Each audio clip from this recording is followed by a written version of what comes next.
Hi everyone, in this video I'm going to interview to my design teacher. He speaks English fluently, so I'm going to ask some questions about environment, about some predictions of environment. So let's go! Do you think global warming will affect completely to the Earth in a few years? Well, I don't think in a few years that will occur. I'm pretty sure it will happen in a couple of hundred years. Global warming is real. It happened before. We could see it in the glacial age, that millions of years ago, and eventually, probably it's going to happen if we don't do anything about it. So yeah, we can see climate changing. We can see cold fronts more often. We see even more El Nino, La Nina being stronger every year. So yeah, I can say that global warming is affecting us now. I don't know how much will affect us in the next years, but I'm pretty sure it will affect us greatly in the next generations, for sure. How do you think Peruvian people might finish with a water shortage?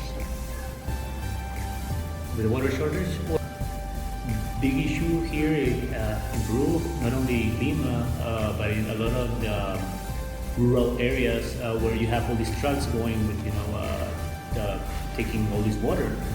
But we have all these mudslides also being a problem for water. So it's hard to say how we can fix it or we can work towards it. I mean, there's a lot of issues of making water prevention, using gray water, what's called gray water, to kind of ease the volume of water used in big cities. But I can't really say for sure how, as a country, we can do something to avoid that, because most of the times is natural disasters that help us. I know for sure we need better sewage. We need more access to drinkable water, to towns, rural areas, and even populated cities. There's still people that don't have access to that commodity, which is water. So I don't know if it's per se a shortage of water that we have or the lack of accessibility of water that we have. So it's hard to say. And I think it's maybe also an issue that most of us are not exposed to most of those things. That's what I could say about that. But mostly I would say use of gray water and prevention programs that help us, measure how much water that we use and create consciousness of how much we use. What would you do to stop pollution in Peru? Well, that's a tricky question. It's like thinking what can I do to stop traffic in Peru? I think they go hand in hand, right? I think a lot of the pollution, at least that we see here in Lima, I know the question is for Peru, but it's traffic. It's all these old cars and whatnot. But we have to think of what's the major polluting problem, let's say, that the main issue. Who is polluting the most here?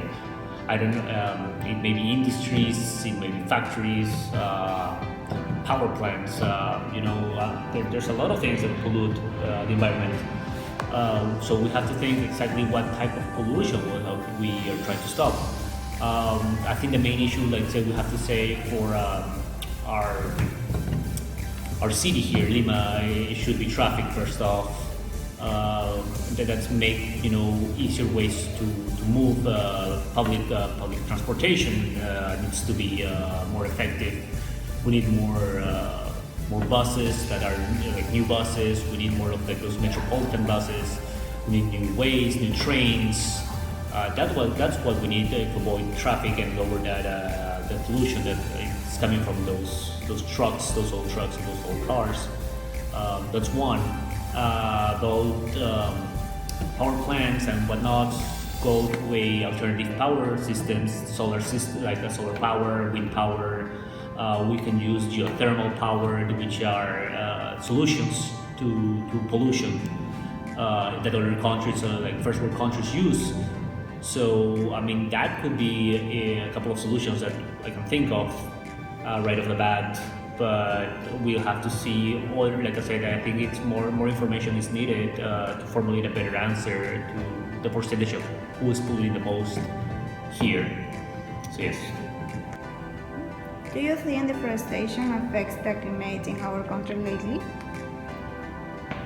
Well, for sure, deforestation in any place will affect the place per se. I mean, I'm not. I think some people, and I think maybe have to clarify that some people think that grass helps. Like the green areas and whatnot. I mean, the grass doesn't do anything really. It looks pretty at most. It's the trees which actually help us with all these climates, with all these, global warming and whatnot. It's actually trees that we need.